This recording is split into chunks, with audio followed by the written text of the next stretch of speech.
Materi pertama yaitu mengukur dan membandingkan panjang benda dengan satuan tidak baku. Kita bisa mengukur suatu benda dengan anggota tubuh seperti jari tangan, lengan, dan kaki. Setiap anggota tubuh memiliki nama satuan ukurnya, yaitu satuan jengkal, depah, hasta, langkah kaki, dan sebagainya. Nama-nama satuan tersebut adalah contoh dari satuan panjang yang tidak baku. Materi kedua yaitu mengukur dan membandingkan berat benda dengan satuan tidak baku. Membandingkan berat benda artinya melihat perbedaan atau persamaan antara dua atau lebih berat benda tersebut. Contohnya, membandingkan perbedaan. Contoh membandingkan perbedaannya yaitu satu kelereng masih lebih ringan daripada satu buah stroberi. Contoh membandingkan persamaannya yaitu 5 kelereng sama beratnya dengan satu buah jeruk. Materi ketiga yaitu membandingkan durasi waktu, mengukur dan mengestimasi waktu menggunakan satuan tidak baku. Jam merupakan alat ukur waktu yang digunakan untuk mengetahui waktu dalam satuan detik, menit, dan jam. Adapun satuan waktu yang tidak baku yaitu seperti sebentar, lama, sekejap. Contoh alat satuan waktu yang tidak baku seperti tepukan tangan, jam pasir, pergerakan matahari, dan sebagainya. Materi keempat yaitu mengenal bangun datar. Bangun datar adalah bentuk dua dimensi yang memiliki panjang dan lebar, tetapi tidak memiliki tinggi atau volume. Bangun datar dibatasi oleh garis-garis yang membentuk sisi dan sudut. Jenis-jenis bangun datar yaitu segitiga, segi empat, segi banyak, dan lingkaran. Materi kelima yaitu mengenal bangun ruang. Bangun ruang adalah bangun tiga dimensi yang memiliki ruang atau volume dibatasi oleh sisi-sisi dan memiliki titik sudut. Jenis-jenis bangun ruang yaitu kubus, balok, kerucut, bola, dan prisma. Materi keenam yaitu komposisi dan dekomposisi bangun datar. Setelah belajar mengenal bangun datar, kita bisa menggabungkan dua atau lebih bangun datar sederhana menjadi satu bangun baru. Contohnya, menggabungkan segitiga dan persegi panjang yang bisa menjadi bentuk baru seperti trapesium. Kita juga bisa memisahkan satu bangun datar menjadi beberapa bagian yang lebih kecil. Contohnya, memotong segitiga besar menjadi beberapa segitiga kecil atau menjadi segitiga dan persegi. Materi ketujuh yaitu posisi benda dan pola di sekitar kita. Suatu benda memiliki letak atau posisinya terhadap benda yang lain. Posisi benda dapat berada di atas, di bawah, di depan, di belakang, di samping kanan atau kiri, di antara, di dalam, dan di luar. Suatu benda juga bisa memiliki susunan yang berulang atau bisa kita sebut dengan pola. Pola benda bisa dikelompokkan berdasarkan bentuk, warna, dan pola berdasarkan ukurannya. Materi ke-8 yaitu pengukuran panjang dengan satuan baku. Satuan panjang yang digunakan secara umum dan diakui secara internasional, contohnya seperti milimeter, sentimeter, meter, dan lain-lain. Alat yang bisa digunakan untuk mengukur panjang seperti penggaris, meteran, meteran gulung, jangka sorong, dan mikrometer. Satuan panjang bisa diubah dari yang paling besar ke paling kecil atau sebaliknya. Setiap turun 1, maka dikalikan dengan 10, dan setiap naik 1, maka dibagi dengan 10. Materi ke-9 yaitu pengukuran berat dengan satuan baku. Satuan berat yang digunakan secara umum dan diakui secara internasional seperti kilogram, gram, miligram, dan lain-lain. Alat yang bisa digunakan untuk mengukur berat, contohnya timbangan neraca, timbangan digital, timbangan kodok, timbangan badan, dan lain-lain. Satuan berat bisa diubah dari yang paling besar ke paling kecil atau sebaliknya. Setiap turun satu anak tangga dikalikan dengan 10, dan setiap naik satu anak tangga dibagi dengan 10.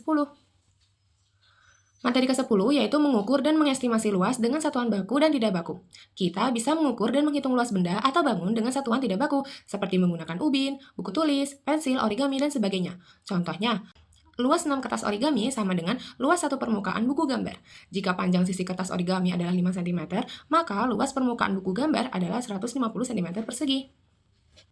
Materi ke-11 yaitu mengukur dan mengestimasi volume menggunakan satuan tidak baku dan satuan baku berupa bilangan cacah. Kita bisa mengukur dan menghitung volume benda atau bangun dengan satuan tidak baku, seperti menggunakan gelas, ember, sendok makan, dan sebagainya. Contohnya, 200 gram tepung sama dengan takaran 2 gelas. Atau 1 liter air dapat mengisi 3 gelas ukuran sedang. Materi ke-12 yaitu ciri-ciri bangun datar. Yang pertama yaitu segitiga sama sisi, memiliki 3 sisi dan 3 sudut yang sama besar yang masing-masing sebesar 60 derajat. Segitiga sama kaki memiliki 2 sisi dan sudut yang sama besar. Segitiga siku-siku memiliki 1 sudut 90 derajat dan 2 sisi tegak lurus serta 1 sisi miring. Persegi memiliki 4 sisi yang sama panjang dan 4 sudut siku-siku. Persegi panjang memiliki sisi berhadapan yang sama panjang dan sejajar serta memiliki 4 sudut siku-siku. Layang-layang memiliki 2 pasang sisi berdekatan sama panjang dan diagonal saling tegak lurus. Jajar genjang memiliki sisi berhadapan yang sama panjang dan sejajar. Sudut yang berdekatan berjumlah 180 derajat. Trapesium memiliki dua sisi sejajar dan dua sudut berdekatan yang jumlahnya 180 derajat. Belah ketupat memiliki empat sisi sama panjang, sudut berhadapan sama besar dan diagonal saling tegak lurus. Materi 13 yaitu komposisi dan dekomposisi bangun datar. Komposisi adalah proses menyusun beberapa bangun datar menjadi bentuk baru. Contohnya, dua segitiga dapat disusun menjadi satu persegi panjang. Tujuannya adalah untuk mengenal bentuk baru dari gabungan beberapa bangunan berbeda. Dekomposisi adalah proses memecah satu bangun datar menjadi bagian-bagian yang lebih kecil. Misalnya persegi panjang dapat dipotong menjadi dua segitiga. Materi 14 yaitu menghitung keliling bangun datar. Keliling adalah jumlah panjang semua sisi suatu bangun datar.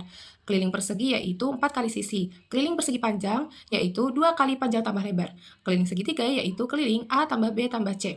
Keliling jajar genjang yaitu 2 kali A tambah B. Keliling lingkaran yaitu 2 kali pi kali R atau pi kali D. Materi ke-15 yaitu susunan bangun datar gabungan. Bangun datar gabungan adalah bangun yang terbentuk dari dua atau lebih bangun datar sederhana, seperti persegi, persegi panjang, segitiga, lingkaran, dan sebagainya. Langkah menghitung keliling bangun datar gabungan. Pertama, tentukan bentuk-bentuk dasar yang menyusun bangun gabungan. Yang kedua, hitung panjang sisi luarnya saja dan abaikan sisi yang menempel atau tersembunyi di dalam gabungan. Yang ketiga, jumlahkan panjang seluruh sisi luar untuk mendapatkan kelilingnya. Materi ke-16 yaitu menghitung luas bangun datar. Luas adalah ukuran seberapa besar permukaan suatu bangun datar. Luas dapat dinyatakan dalam satuan persegi seperti cm persegi atau meter persegi. Luas persegi yaitu sisi kali sisi, luas persegi panjang adalah panjang kali lebar, luas segitiga yaitu setengah kali alas kali tinggi, jajar genjang memiliki luas alas kali tinggi, trapesium memiliki luas setengah kali jumlah sisi sejajar kali tinggi. Luas belah ketupat yaitu setengah dikali diagonal 1 dikali diagonal 2. Layang-layang memiliki luas yaitu setengah kali diagonal 1 dikali diagonal 2.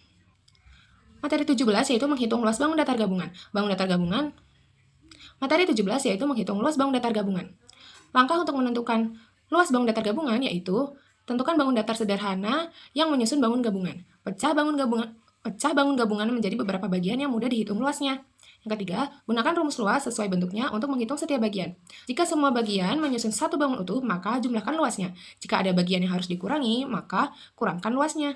Materi 18 yaitu menghitung durasi waktu dan mengukur besar sudut. Satuan waktu adalah satuan untuk mengukur hasil pengukuran lamanya waktu. Contoh, Dina mulai belajar pukul 14.30 dan selesai pukul 16. Maka durasi waktu belajar Dina adalah 1 jam 30 menit. Sudut adalah daerah yang dibatasi oleh dua sinar garis pangkal yang berimpit. Sudut pada suatu benda disebut dengan pojok benda. Macam-macam sudut yaitu ada sudut lancip, sudut siku-siku, sudut tumpul, dan sudut lurus. Materi 19. Mengonstruksi bangun ruang, gabungan beberapa bangun ruang menjadi bangun ruang baru dengan cara berdampingan, ditumpuk, dan kombinasi. Mengonstruksi berarti membentuk bangun ruang baru dari gabungan beberapa bangun ruang. Mengurai berarti memisahkan bangun ruang kompleks menjadi bagian-bagian yang lebih sederhana.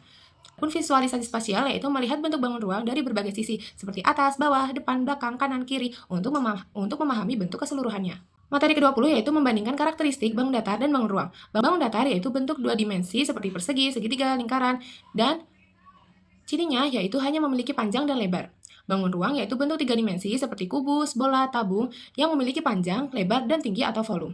Contoh sehari-hari bangun datar dan bangun ruang yaitu ada ubin yang berbentuk persegi, serta kaleng susu yang berbentuk tabung.